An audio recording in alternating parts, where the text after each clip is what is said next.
Coucou mes amours, j'espère que vous allez bien. Je suis super contente de vous retrouver aujourd'hui pour une nouvelle vidéo remplie de bonnes vibes.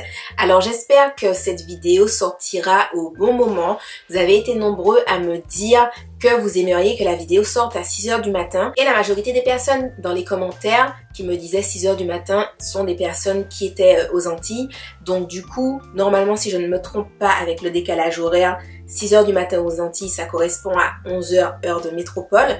Donc, si jamais je me suis trompée et que les personnes, en tout cas, qui en répondant au sondage dans le petit i de la petite fiche, en fait, étaient bien sur Paris, enfin, en tout cas en métropole, et que vous souhaitez que la vidéo sorte à 6 h du matin, heure de métropole, n'hésitez pas à me le dire en commentaire. Voilà, on avance ensemble les amis. Voilà, on va trouver notre petit horaire à nous, où la vidéo sortira tous les matins, plutôt que je sois là à essayer de trouver le bon horaire qui vous corresponde.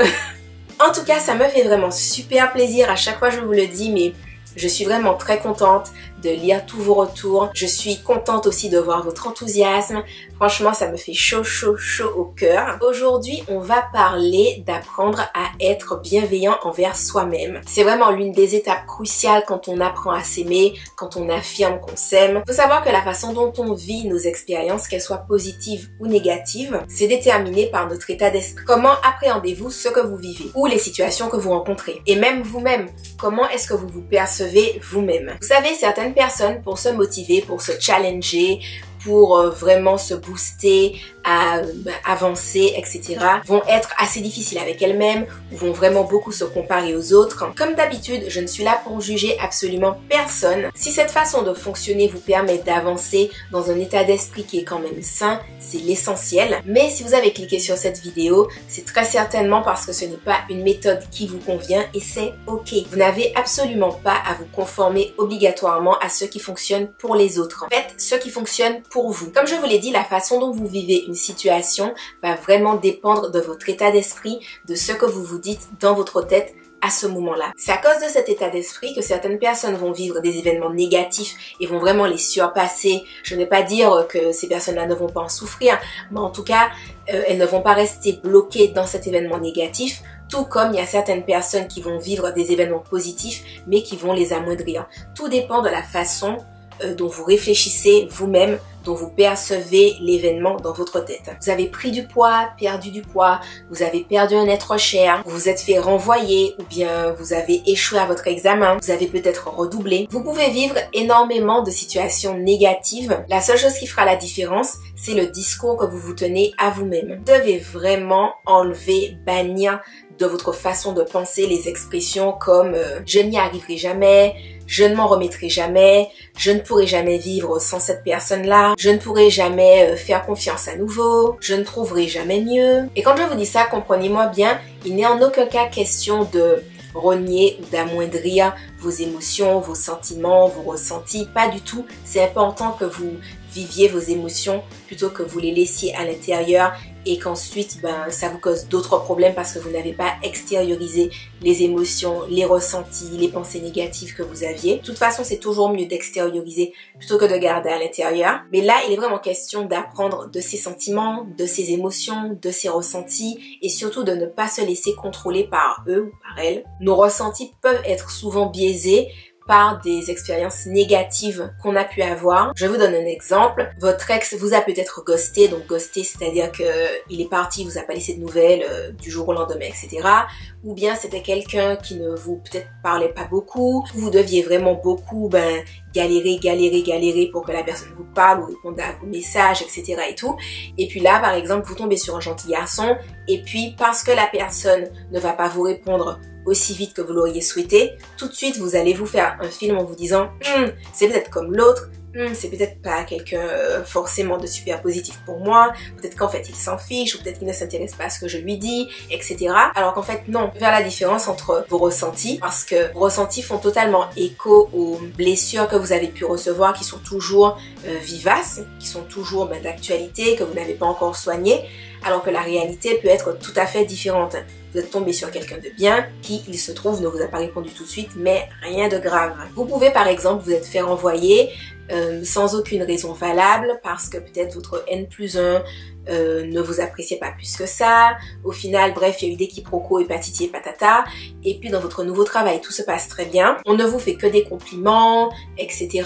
Et là, on vous convoque dans le bureau de, je sais pas, votre patron, votre N+1. Et là, boum, vous êtes proche de la crise d'angoisse. Vous vous dites, voilà, on va me renvoyer, c'est maintenant, de toute façon, blablabla. À chaque fois, ça va se reproduire. À chaque fois, je vais retomber sur, je sais pas, un patron, un collègue qui ne me veut pas de bien, etc. et tout.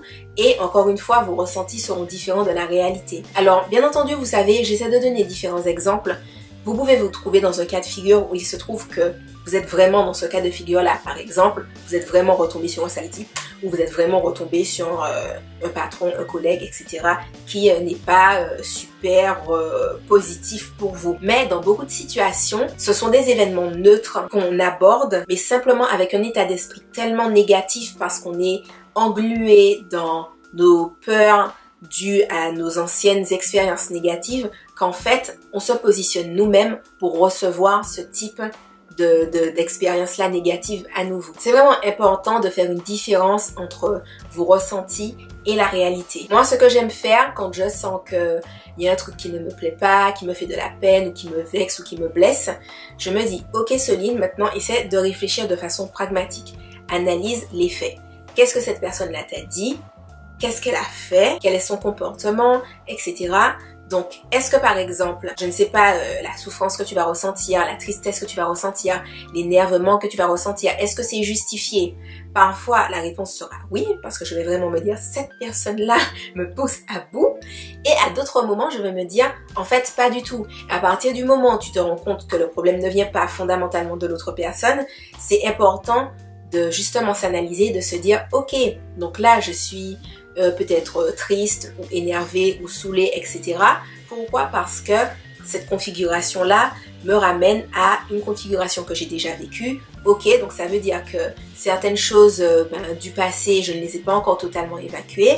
Ce n'est pas en tant que je fasse un travail sur moi pour pardonner, pour ne pas garder de rancœur, pour me pardonner, parce que parfois aussi c'est des événements où on se dit trop bon, trop con, tu vois, et on n'a pas envie de se faire avoir à nouveau. Donc c'est important de se pardonner à soi-même et de se dire d'accord, je vais vraiment essayer de faire de mon mieux. Comme je vous l'ai dit, c'est vraiment une question d'état d'esprit. C'est vraiment important d'entraîner votre cerveau à être de votre côté et à vous soutenir dans vos entreprises, dans les challenges que vous vous lancez, dans les objectifs que vous vous êtes fixés. Pourquoi je parle de cerveau? Parce que tout vient de notre cerveau, même ce qu'on ressent, ce qu'on pense, ça vient de notre cerveau et on peut toujours, je vais pas dire forcément reprogrammer parce que c'est un côté un peu robotisant de parler comme ça, mais il y a toujours la possibilité de changer sa façon de voir les choses. C'est pas parce que vous avez été pessimiste pendant 20 ans, 40 ans que ça veut dire que toute votre vie, tout le reste de la vie qui vous reste à mener, vous serez comme ça.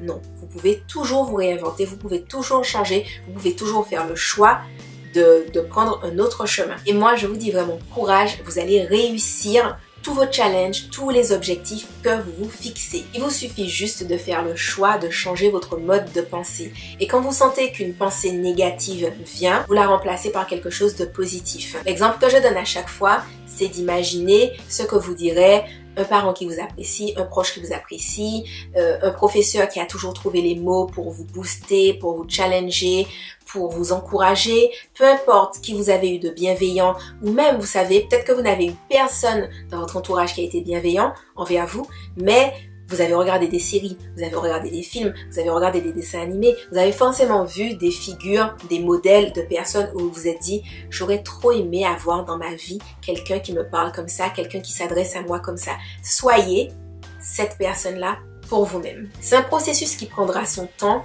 mais qui paiera à coup sûr. Apprenez au fur et à mesure à changer chacune des pensées. Comme je vous l'ai dit, ça ne se fera pas en une nuit, mais vous y arriverez et vous verrez que quand vous êtes cette personne, vous êtes la première à croire en vous et à vous dire non, tu vas y arriver, tu vas trouver un nouveau boulot, tu vas trouver quelqu'un de bien qui va t'aimer comme tu es, tu vas trouver des amis qui partagent tes centres d'intérêt ou tu vas trouver des amis qui sauront prendre soin de ton cœur, qui sauront être honnêtes et justes avec toi, t'entourer d'amour tout en étant honnête et parfois te dire là tu fais de la merde et là par contre tu as bien fait ton truc, tu as bien agi, c'est bien, on est fiers de toi, etc.